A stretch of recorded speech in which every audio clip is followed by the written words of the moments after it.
CK, fellow Rotarians and guests, I'm just so pleased to introduce our speaker for today. He's a native Ohioan from Portsmouth. He graduated from Columbus St. Charles in 1967.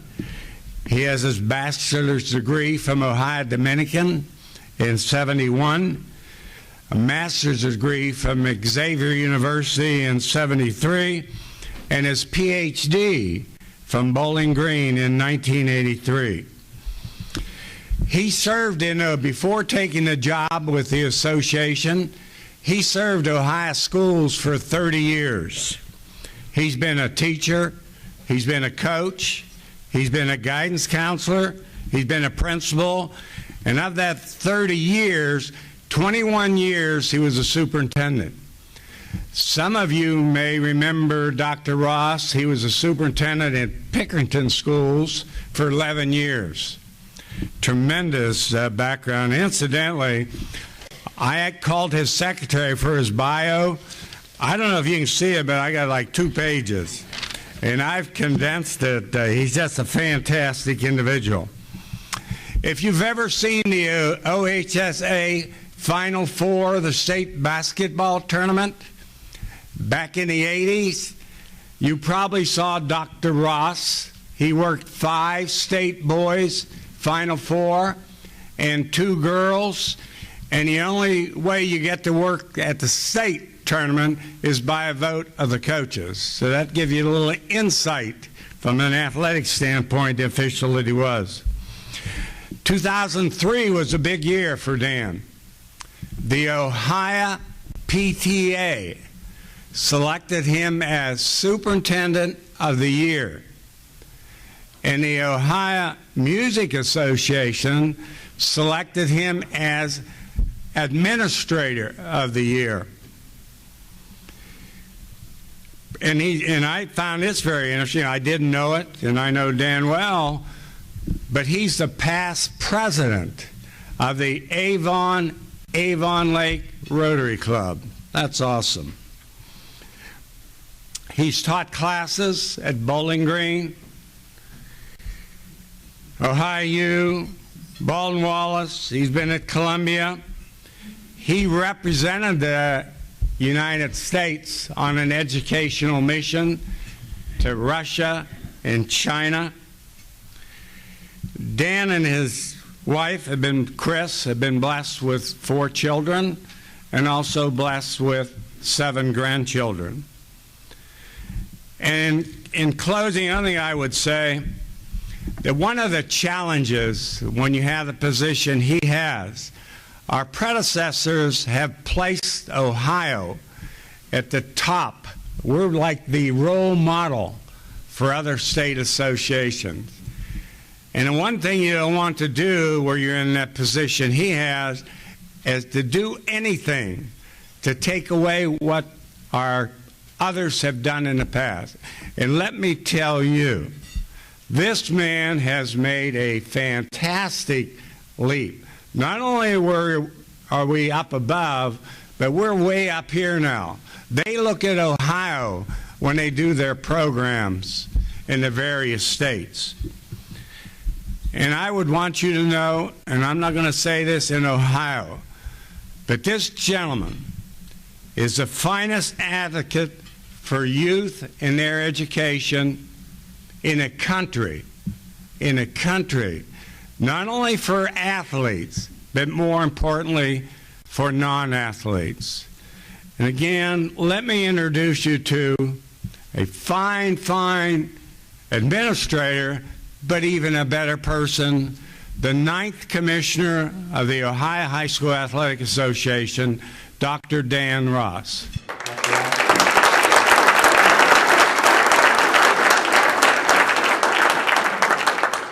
Good afternoon. And Claire, thank you. CK, thank you very, very much for the work that you do. I'd like to commend you for what you do. The scholarships and the youth programs, there's not very many opportunities that you have to touch tomorrow, and you have the opportunity to touch tomorrow every day with your service to young people, and I would like to commend you for that service. On your table, I brought a couple of packets. One of them is a manila sheet that says OHSAA 101. And then there's a sheet it's white that has all the brackets for all the playoffs. So some of you may be interested in who plays who and where they're going to play, and that is also on your table. What I wanted to do, walk through real quickly, is to talk about OHSAA, because there's probably a little bit of a difference between actually what we do versus what people perceive that we do. And part two is I want to tell you, because I believe that probably the most important thing we do is to help build life lessons for young people, and give you some examples of some kids who have done some wonderful things exhibiting those life lessons. We're a 501c3. We're a voluntary membership. We have 821 high schools this year, and of those 821, most of our new high schools are all small Christian schools. Probably for the last 5 years, we've added probably 16, 18 schools. Every one of them have been small Christian schools. There's a good part of that and a bad part. The good part is that they're members. The bad part is when they come in and they're small, and they come in with 75 kids or 100 kids in their high school, we divide our playoffs into divisions, and they're equal enrollment. So when you have all the new schools coming in at the very bottom, the people that are at the top end of that division, since you have equal numbers, are being pushed up into divisions that they don't believe that they belong in. So I guess that's an issue that we get to continue to deal with, and that'll be okay.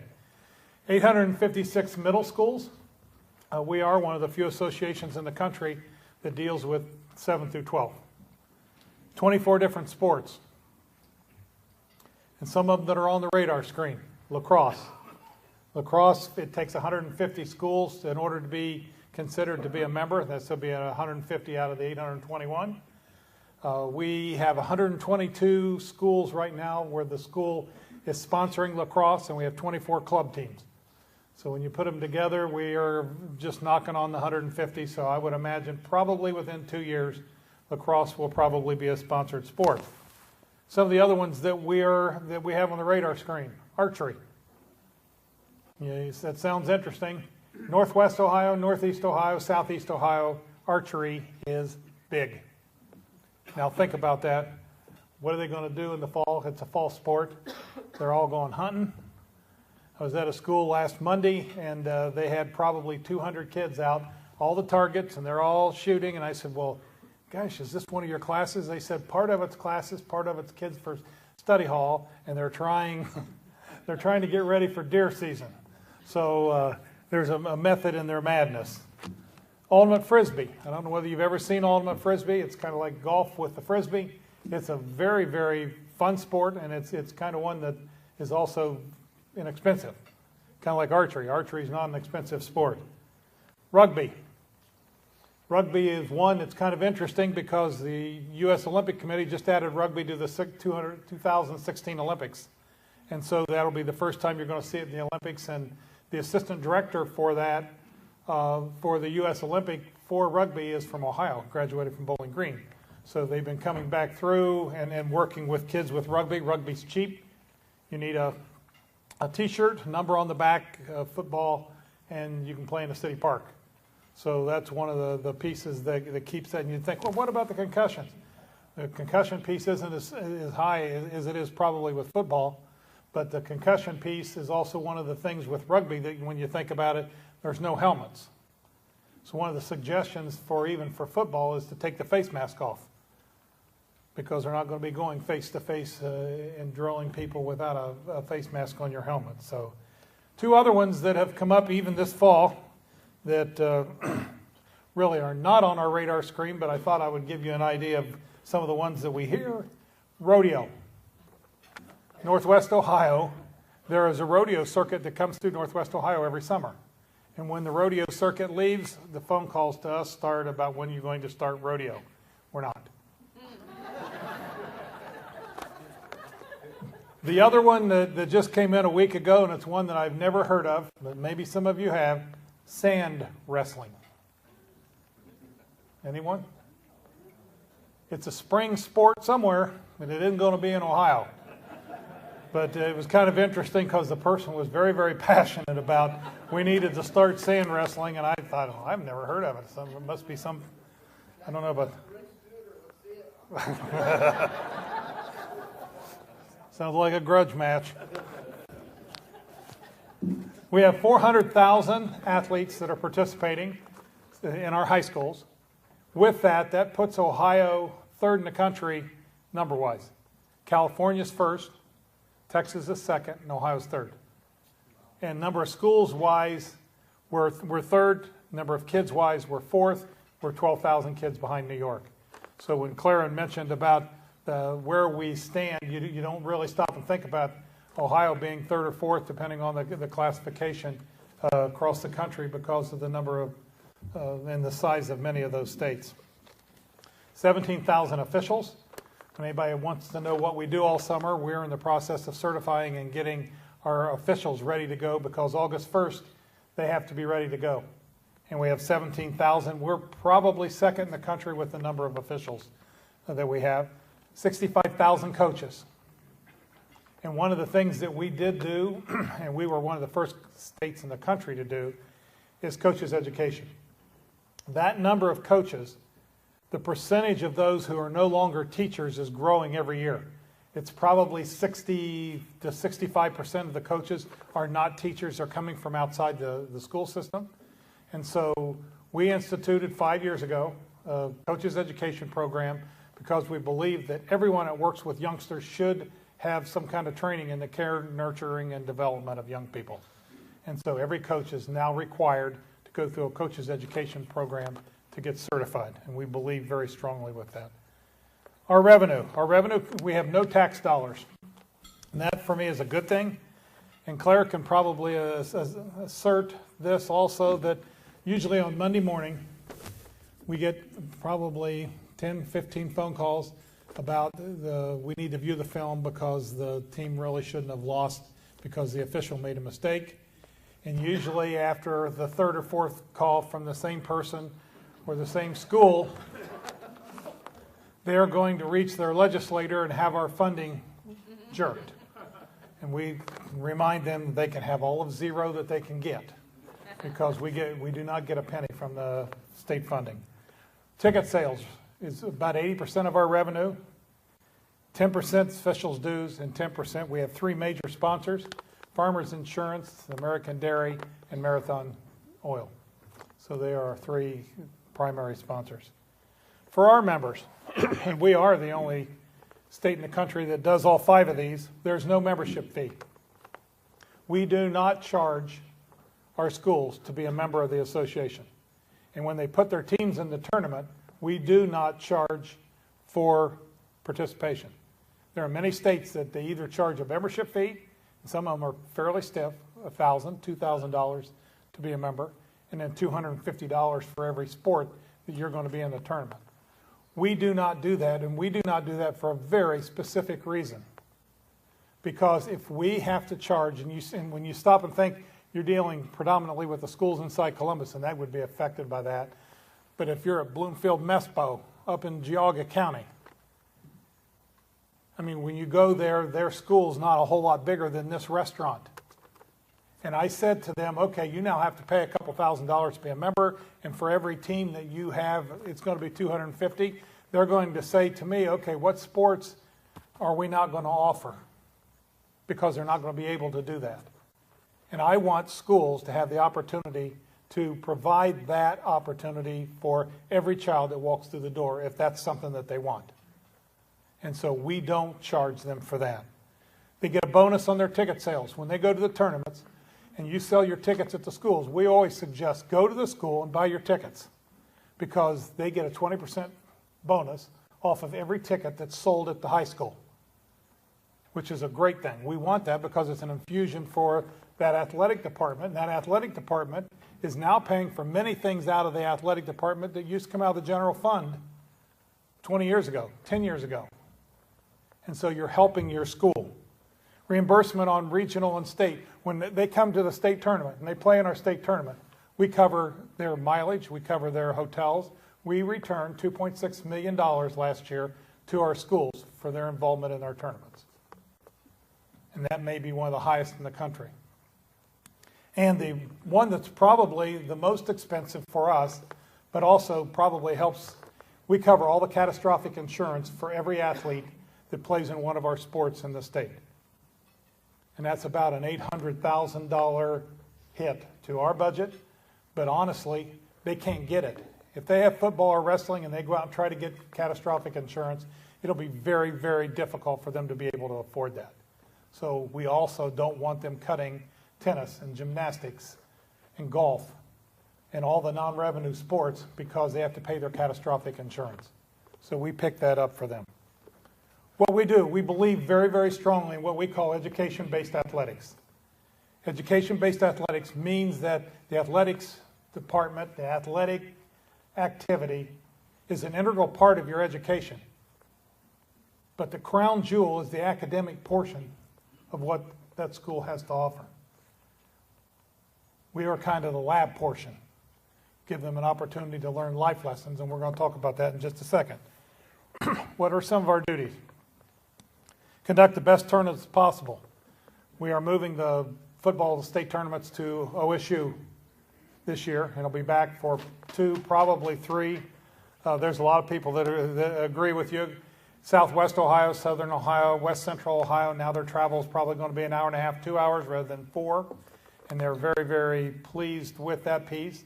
At the end of that time, it's probably going to rotate, and we'll be rotating back and forth between Stark County and Columbus. Our kids will have an opportunity to play in some of the best places, best venues in the country. Monitor the eligibility of student athletics. And sometimes this is one that we probably get in the paper for or whatever. There are a set of rules by law and constitution that our member schools vote on. Our principals vote on everything we do. Our job is the enforcement piece of that. And they set aside eligibility rules so that everybody is playing under the same set of rules for competitive balance. And we'll talk about competitive balance if we have some time at the end. Provide services to our member. We mentioned about coaches' education. We have the largest booster summit in the country. There's hardly a week goes by that on the front page of some paper in Ohio that there isn't a booster, and it doesn't necessarily have to be athletics. It could be PTA, it could be band booster that has been involved in the misappropriation of some funds.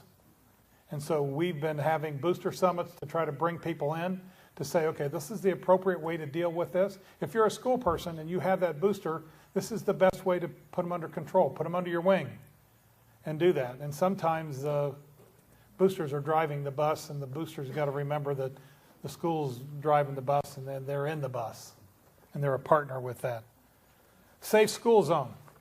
For us this year, this is probably one of the things that we're working really, really hard on. And this is after school, and this is not necessarily at the events on Friday nights.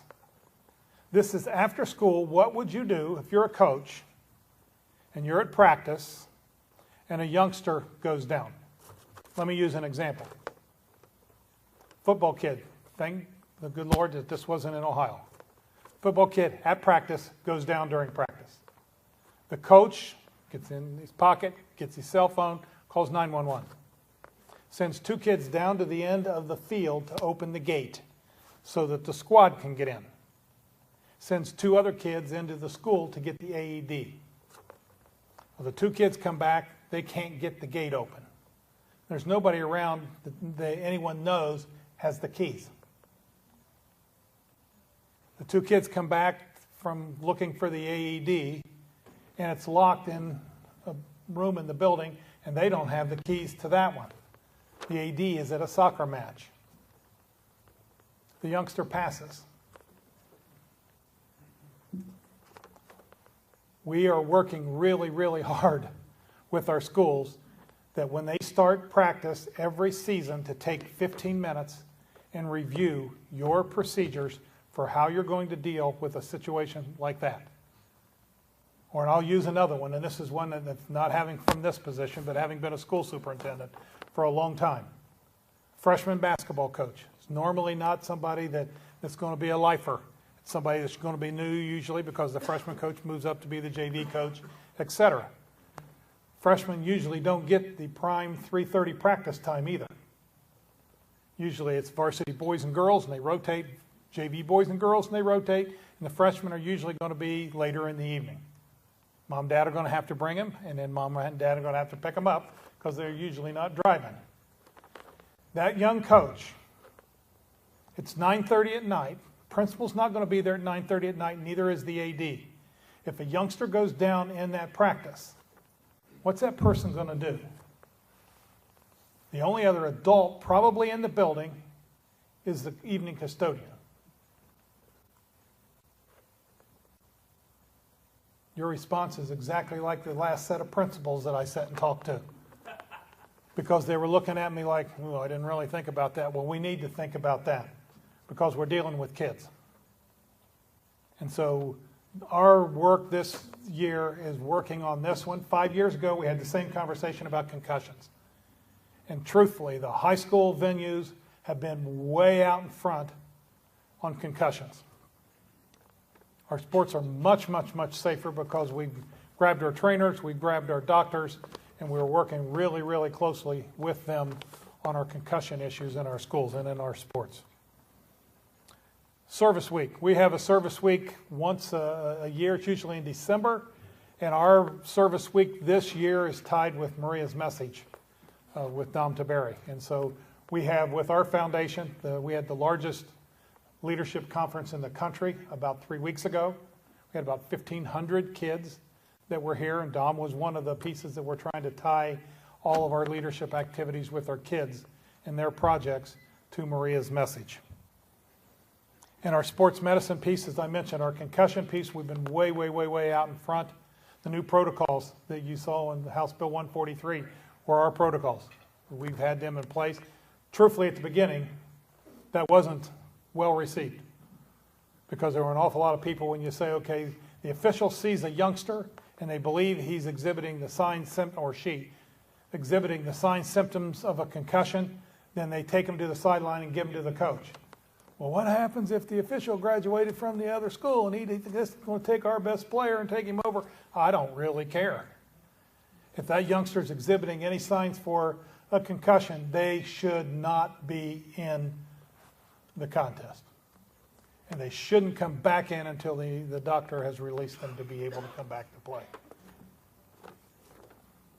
Continue. This is what I believe our primary focus should be, is the focus on the life lessons that youngsters learn from being involved in high school sports and actually all extracurricular activities.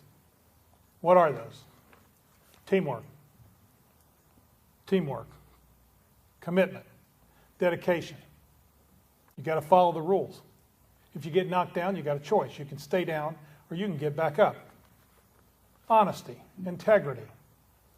Let me give you a couple of examples of kids that have exhibited that, and we'll start with teamwork. In our state cross-country tournament a couple of years ago, we have a young lady. Her name was Claire Marquardt. She was from Burton, Berkshire, up in northeast Ohio. She comes around the turn, and she's probably 400 yards from the finish line. You may have seen this on ESPN. She's about 400 yards from the finish line, and she drops flat on her face. And I'm standing from here probably to the chandelier from her, and I'm thinking, what happened? Because she just, it wasn't like she took a couple of steps and then fell. She just dropped. She broke both bones in her leg. Both of them at the same time. And she's lying on the ground, and I'm thinking, just lie down. We'll get the bus out there to get you, and we'll get you to the hospital. But just, Claire gets up on all fours and crawls to the finish line. Crawls to the finish line. I was dumbfounded. So I go up, and after she's come across, she's lying on a gurney. I said, young lady, I don't know who you are, but that was probably one of the gutsiest things. But why didn't you just lay down out there? We would have sent the squad out to get you. And she said, I didn't want to let my team down. I didn't want to let my team down. Isn't that the kind of teammate you want? It's certainly the kind of teammate I want, looking for, and we're all on teams. I listened today to all the teams and things that you have going on here. You're always going to be a teammate for somebody, and there's not a better way to learn how to be a good teammate than playing in high school athletics. Perseverance. A young man in our state wrestling tournament, his name was Dustin Carter. He was from Hillsborough High School. He participated in the state tournament his senior year. Dustin, you may have seen him in Sports Illustrated because about 2 years ago, the picture of the year in sports, you opened up Sports Illustrated and it was Dustin. Dustin had no arms and no legs. Now you're going to say, how does a kid with no arms and no legs wrestle? I've seen Dustin wrestle probably 10 times, and I still can't tell you how he does it because I don't know. I don't know. But he made it to the state tournament. He won his first match, and on the second one, he lost. And there's 17,000 people in the Schottenstein Center giving him a standing ovation. He gets to wrestle back, and he lost that one, and he got another one for probably 10 minutes. And there wasn't a dry eye in that place. Dustin, at 5 years old, was told, his mom and dad, that he would never live. He had a disease, and they had to cut off his arms and his legs to save his life. They said if he does live, he's going to be in a wheelchair the rest of his life. And he said, not me. Nobody's going to tell me I can't do something. Perseverance. 17,000 people got a great lesson from Dustin Carter. Sometimes you may think you got it tough. You may think you have it tough. Think about Dustin. Think about Dustin. He went on and wrestled at Mount St. Joe. I don't know whether any of you saw the thing with the young lady, Lauren Hill, on the Sports Center last night from Mount St. Joe playing basketball. But Dustin, great kid. Great kid. Two other ones real quickly because I don't know how much time I have. Integrity. Adam Van Houten. Adam's from Mount Gilead, Ohio. Adam won our state golf tournament by 6 strokes. No one close.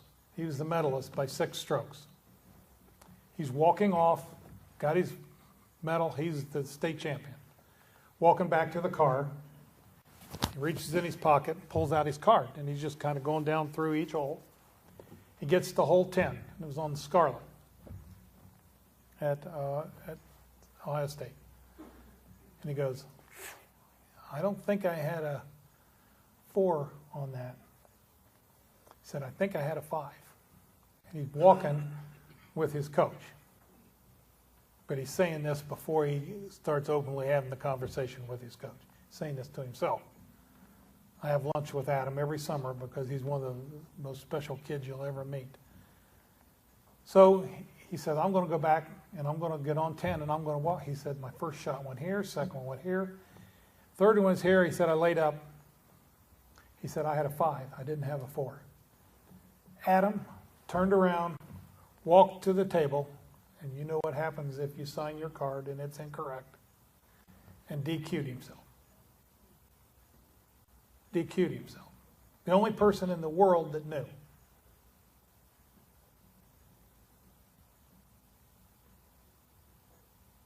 I asked him, would you do that again? He goes, I would never think of anything but doing that. He said, I have to look myself in the mirror every day the rest of my life. Right answer. Right answer. So last summer when I went to lunch with him, I said, would you still do? Because I ask him that every year. Every year it gets a little bit farther away from when it occurred, so you're hoping that he goes, you know, I said, is there any regrets? And he looked at me and he goes, yeah, 1. And I'm thinking, oh, please tell me that you still would do the same thing. He looked at me and he goes, yes, there's 1 regret. You know how when you pull in town and they have that sign that has state champion or whatever on it? He said they'll never, ever in Mount Gilead have my name on the sign for being a state champion. And I looked at him and I said, Adam, I think you did something much, much more important than that. And he goes, well, what was that? I said, you scribbled across everyone's heart in Mount Gilead that if there's a right way to do it, it's the Adam Van Houten way. That's better than any sign that'll ever be outside any community. He's at James Madison, I think, and he's finishing up at James Madison. He's golfing, had some injuries, but great, great, great young man. And my last one, then we'll take questions. A young lady that was in our state track meet 2 years ago. Actually, I had a wonderful opportunity because I was standing right there where this happened. But I probably would not have made it because on those weekends we have baseball going on, state baseball, state softball, and state track all in the same weekend. So you try to juxtaposition so you can get to all of those. It's like this week. As you have on your table the brackets we have 112 games Friday and Saturday. We have our state soccer and our state volleyball this weekend. So just trying to make that work. The year before this young lady did this, I was at the state track meet, and there was a youngster, and he was from McDonald, Ohio, and he came around the corner in the 3200, and he got spaghetti legged. You know how you've been running, and all of a sudden it's hot, and the kid's giving you one of these, and you're thinking, oh my goodness, is he going to make it or not? He falls about 400 feet from the finish line, and everybody goes by him, and he can't make it, so we have to send the people out because once somebody touches him, he's DQ'd. So we sent the people out, they got him, they bring him in, put him in the tent, and I walked over and I said, gosh, I'm so sorry that you didn't get a chance to finish. I said, but I understand you're a junior, and I said, maybe next year you'll be able to come back and finish next year because I'd love to see you do that. So you got to be really, really careful what you say. Because the week of the state tournament this past year, I get an email, and it's from Eric. And he said, I made it to the state. Are you coming to watch me? Yes.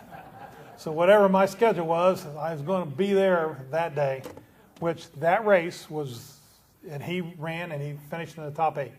Wonderful. But I'm standing right there, and they're going to do the 3200 for the girls. So I happened to be there because I was there to see Eric run. So I'm there, and I'm standing probably right next to the finish line, and there's a young lady who won the 1600. Her name's Megan Vogel, and Megan was from West Liberty, Salem, just outside of Springfield. And Megan was going to try to double. The 1600 was about an hour before the 3200, and it was going to be tough. So she's running in the 3200, and she comes around the last turn, and she's not going to win the race, but she was going to finish. So she comes around, and there's a young lady in front of her about, probably 30, 40 yards, who has the Eric from the year before, the spaghetti legs, and her name's Arden McMath. And Arden's from Arlington High School, just outside of Findlay. And so Arden is doing the spaghetti leg piece, and Megan comes up behind her, and she stops, and then Arden falls. Megan picks her up. You may have seen this on ESPN too. Megan stops, picks her up, puts her arm over her shoulder, and carries her to the finish line. And when they get to the finish line, Megan stops, puts Arden in front of her to finish before her. I was dumbfounded. I was crying. I think everybody was 16,000, 17,000 people in the Jesse Owens that were all crying. So she finishes, she comes across the line, bolts right to the left, and goes into the infield. Man, I made a beeline for her.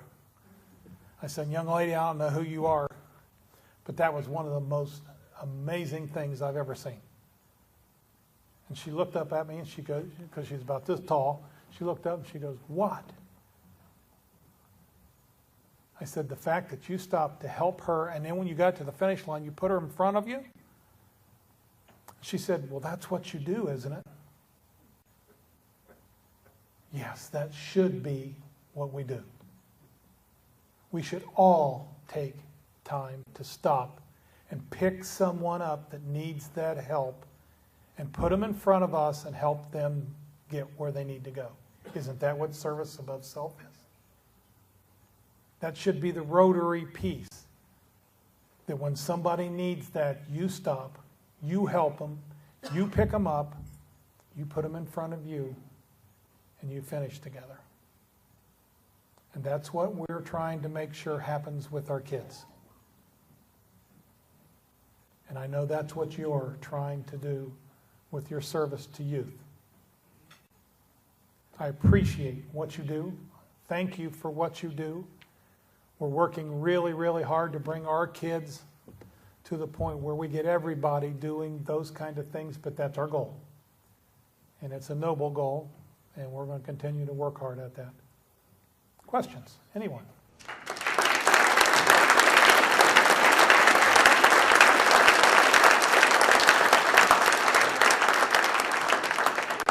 Yes, sir. Speaking of doing what you should be doing, do you have any programs about doing what you shouldn't be doing? For example, what happened to Steubenville, the whole culture, what happened over there? Are there programs within our schools that we are doing? Yes, it is. And that one's been a tough one. And we're working with Steubenville also. Yes, ma'am. I'm a big fan of high school sports, and like this time of year, yay, this time of year though, it's very hard to find out, like Friday, Saturday night, who's winning, who won. There's obviously rules against showing high school sports, and then is there a website you can go to follow these teams? OHSAA.org. And you have up-to-date sports, or is it just the next day? No, some of it's that evening, depending on if the school has submitted that. But TV is never, that's a rule? The STO, and it's now Fox Sports, will have a trailer at the bottom. And they may not get them all, but they're getting some of those. Yes, sir. There will probably always be at least parental pressure hoping to divide public, private, create a new athletic council, whatever, for, to create divisions. Do you see it? Obviously, you put it off. Well, the last vote of the principals that passed by about 100 votes to keep everybody together. We worked really, really hard for the last 4 years to make sure. I want every one of our schools to be together. I don't want to split, and we're going to work as hard as we can possibly work to make sure we hang that together. There's always going to be that issue because it was voted on back when I was a high school principal, and we voted against it. It was voted on when I was the school superintendent, and we voted against both of those. So it seems like about every 15 or 20 years it comes up. Hopefully it'll stay for another 15 or 20, and we can hang together. Thank you. Thank you very much. Thank you very much, and here's a gift for coming in from Argo and Laney. Appreciate your being here. Thank you. You can see why we're so fortunate in Ohio to have Dr. Ross speak.